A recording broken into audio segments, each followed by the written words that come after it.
শ্রাবণ মাসের এক প্রখর সন্ধ্যা। দক্ষিণ দিক থেকে আসা ঝোড়ো হাওয়ায় নদীর জল যেন ছিঁড়ে ছিঁড়ে পড়ছে।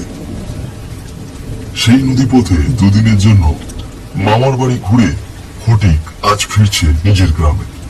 সন্ধ্যার আগে ফিরবে ভেবেছিল, কিন্তু হঠাৎ ওঠা ঝড়ে নৌকা যেন নদীর বুকে আটকে যায় ঘন্টা খানেক।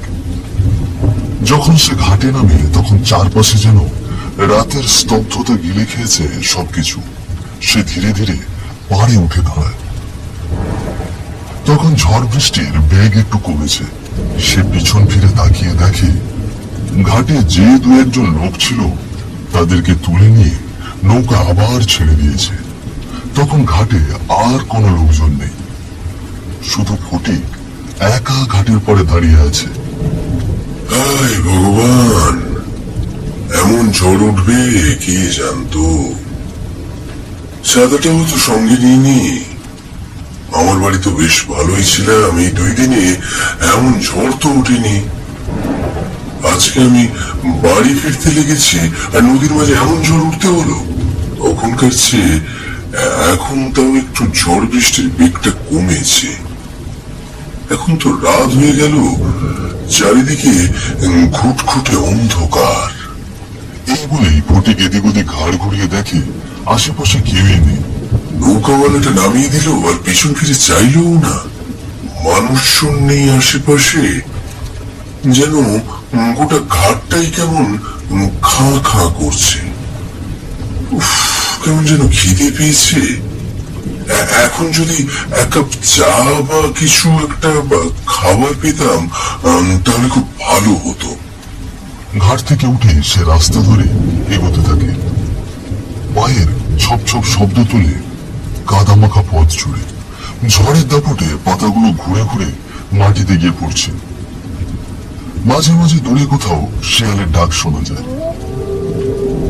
চারিদিকে এমন থমথমে যেন অদৃশ্য কেউ পিছন থেকে হেঁটে আসছে। এইখানে কি যেন হাঁটছে, আমার পেছনে বসে কেউ আছে। ফটিক হঠাৎ থেমে পিছনে তাকায়। আলো নেই, মানুষও নেই, কেবল জমে থাকা পাতাগুলোর উপরে বৃষ্টি পড়ার ঝরঝর শব্দ। কিছুই নেই তো। না না, মনে হচ্ছে মনির ভয়। পেটে খিদে পেয়েছে তো, এই জন্য হয়তো মনেও দুর্বলতা এসেছে। তারপর আবার সে হাঁটতে শুরু করে। হাঁটতে হাঁটতে সে এক সময় দেখে একটা দোকান। সামনে থেকে আলো ছড়িয়ে পড়ছে। ও দোকান, লোক আছে নাকি? সে একটু দ্রুত যায় দোকানের সামনে। দোকানটার সামনে একটা ছোট্ট আলো টিম টিম করে জ্বলছে।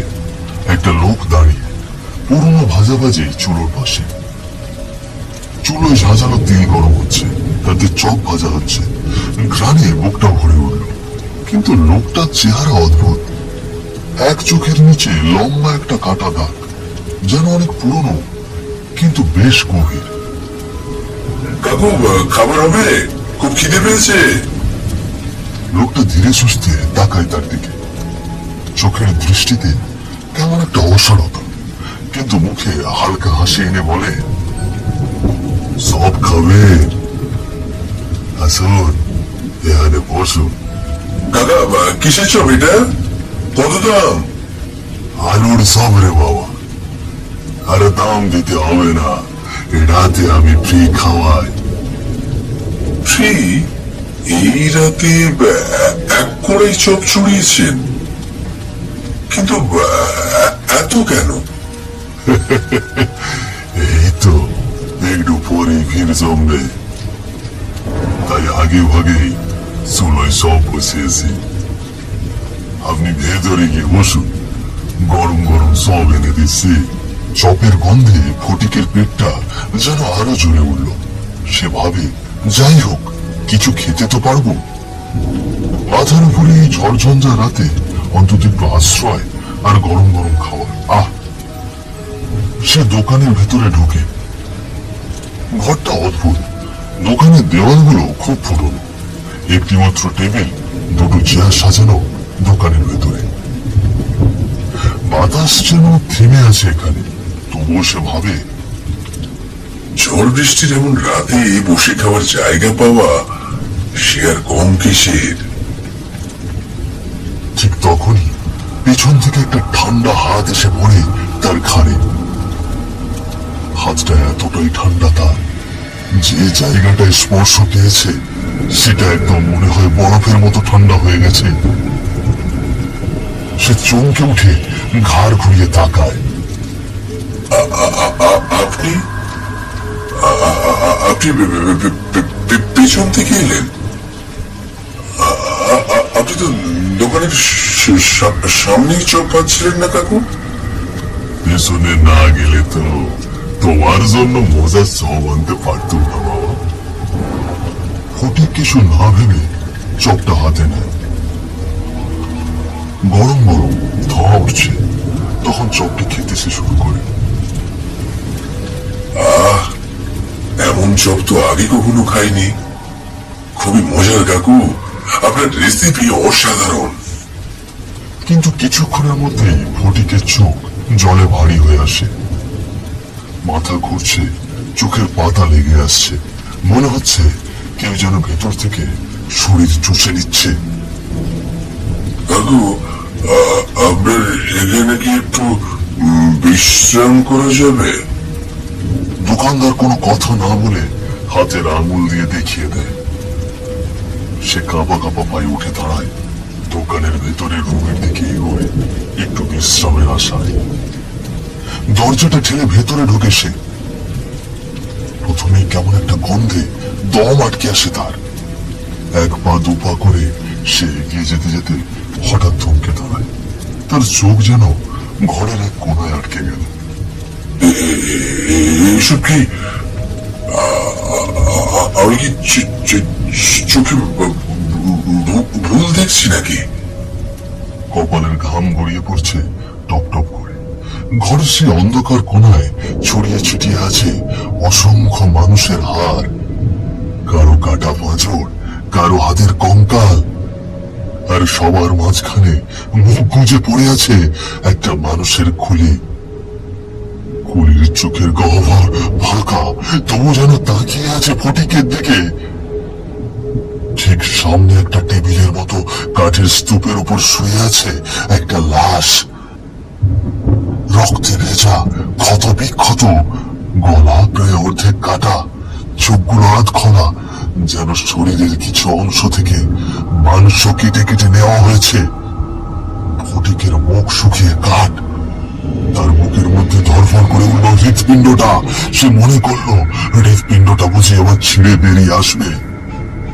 পা দুটো কাঁপছে, হাঁটু যেন গুঁড়িয়ে যাচ্ছে। সে চিৎকার করতে চায়, কিন্তু গলা দিয়ে আওয়াজ বেরোয় না। হাত পা ঠান্ডা হয়ে আসছে, গায়ের লোম দাঁড়িয়ে গেছে। মনে হচ্ছে কোন অদৃশ্য শক্তি তার শরীরের ভেতর দিয়ে বয়ে যাচ্ছে। বরফের মতো ঠান্ডা এক ভয় তার মেরুদণ্ড বেয়ে উঠছে মাথার চূড়ায়। তার মনে হচ্ছে সে চোখের সামনে যেটা দেখছে সেটা হয়তো স্বপ্ন, কিন্তু গন্ধটা, শরীরের প্রতিক্রিয়া, গলায় আটকে যাওয়া চিৎকার, সবকিছু বলে দিচ্ছে এটা স্বপ্ন নয়, এটা সত্যি।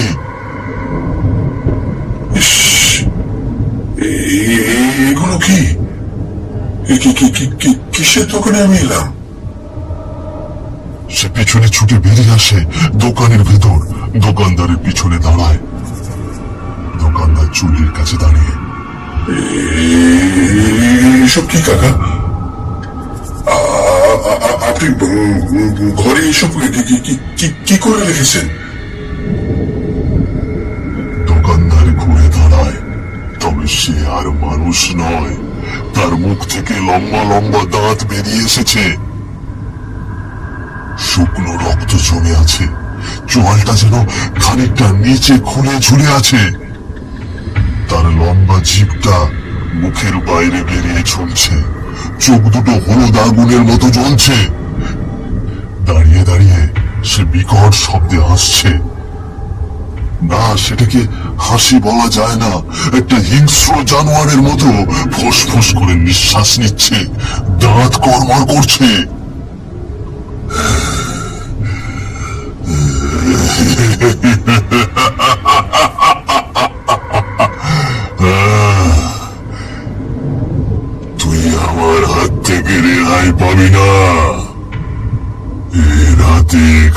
যে আসে সে আর ফিরে যায় না।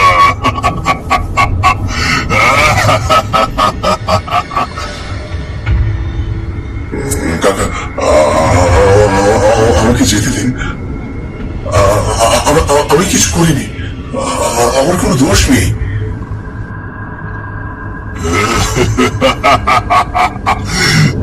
তোকে মরতেই হবে। আমি যখন মরেছি তখন এই গ্রামের কেউ সাহায্য করতে আসেনি। আমি তো চেয়েছিলাম এই গ্রামের লোকজনকে বাঁচাতে, কিন্তু আমি বাঁচলাম না। কিন্তু কাকা, আমি তো তখন ছিলাম না এই গ্রামে। আমি তো কিছুই করিনি, আর আমি কিছু জানিও না। তোরা সবাই দোষী। যে মাটিতে আমার রক্ত মিশেছে, এই মাটিতে যে পা দিবে সেই মরবে আমার হাতে।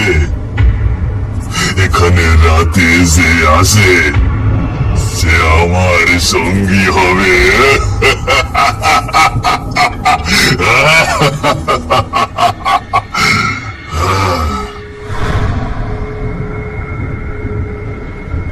সে হেঁটে হেঁটে এগিয়ে আসে ফটিকের দিকে। ফটিক আর কাঁদছিল না। হঠাৎ তার মনে পড়ে যায় তার পকেটে আছে তুলসীর মালা। মামার বাড়ি থেকে আসার সময় তার মামা তাকে দিয়েছিল। সন্ধ্যা হলে যেন কোনো বিপদ আপদ তাকে স্পর্শ করতে না পারে। কম্পিত হাতে পকেটে হাত ঢোকায় সে। আত্মা তখন প্রায় তার সামনে, ঘাড়ের ঠিক ওপরে তার নিঃশ্বাস ফেলছে। ঠিক তখনই ফটিক তুলসীর মালা বের করে আত্মার মুখের সামনে ছুঁড়ে মারে। তখনই এক বিকট আর্তনাদে কেঁপে উঠল সারা দোকান। ওরে বাবা, আমার গা জ্বলে গেল রে, আমার গা পুড়ে গেল। ওরে বাবা রে, ও! চারপাশের অন্ধকার আরো ঘন হয়ে এলো, আর আত্মা ধীরে ধীরে কালো ধোঁয়ার মধ্যে মিলিয়ে গেল। আর ফটিক কাঁপতে কাঁপতে দাম করে পড়ে যায় মাটিতে, আর সেখানে জ্ঞান হারিয়ে ফেলে। জ্ঞান ফিরতেই চোখ মেলে দেখে সামনে দাঁড়িয়ে আছে এক বৃদ্ধ, সাদা ধুতি আর ছেঁড়া ফতুয়া গায়ে। কাপা হাতে এক গ্লাস জল নিয়ে তার দিকে এগিয়ে এসে বললেন, এই নাও বাবা, জলটা খাইয়ে নাও। তোমার দেখে মনে হচ্ছে ভীষণ ভয় পাইছ। ফটিক উঠে বসে জলের গ্লাসটা বৃদ্ধ লোকটির হাত থেকে নেয়, আর জল খেয়ে বৃদ্ধ লোকটিকে জিজ্ঞেস করে, আমি আমি এইখানে কি করে এলো? আমি তো ওই তুমি তো মনে হয় ভীষণ ভয় পাইছ। কি হয়েছে তোমার? ওই চপের দোকানটা। কি বলছো বাবা? শপের দোকান মানে? তুমি কোন শপের দোকানের কথা বলছো? ওই নদীর ঘাটে শপের দোকানটার কথা? ও ভগবান, তুমি যে ওখান থেকে বেঁচে ফিরেছ এইটাই অনেক। তুমি অনেক ভাগ্যবান। কেন, কি হয়েছে? আর ওইখানে যে ঘরের মধ্যে দেখলাম একটা লাশ আর অনেকগুলো কঙ্কাল, সেগুলো কার? বৃদ্ধ লোকটির চোখ জলে টলমল করে ওঠে। সে মাথা নিচু করে জোরে জোরে নিঃশ্বাস ফেলে, যেন বুকের ভেতরে কিছু হারানোর কষ্ট চেপে আছে সে। যাকে তুমি দেখেছ সে আমার ছেলে মুকুল। বছর 3 আগের কথা, নদীর ঘাটে ছিল রামের শপের দোকান। সাইনবোর্ডে বড় বড় করে লেখা রামের শপের দোকান। আমার ছেলে মুকুল সেখানেই কাজ করত। রামের দোকানে সব ছিল ঘাটের বিখ্যাত, লোক ভিড় করত প্রতিদিন। তবে সে বিখ্যাত সব ছিল ভয়ানক এক পাপের উপর দাঁড়ানো। একদিন আমার ছেলে আর ঘরে ফিরল না। আমি রামকে জিজ্ঞাসা করেছিল, সে আপনাকে বলেছিল আপনার ছেলের খোঁজ? বাবা রাম, তোমার এখানেই তো আমার ছেলেটা কাজ করে। ও তো গতকাল রাতে বাড়ি ফিরে নাই। তুমি কি জানো ও কোথায় গেছে?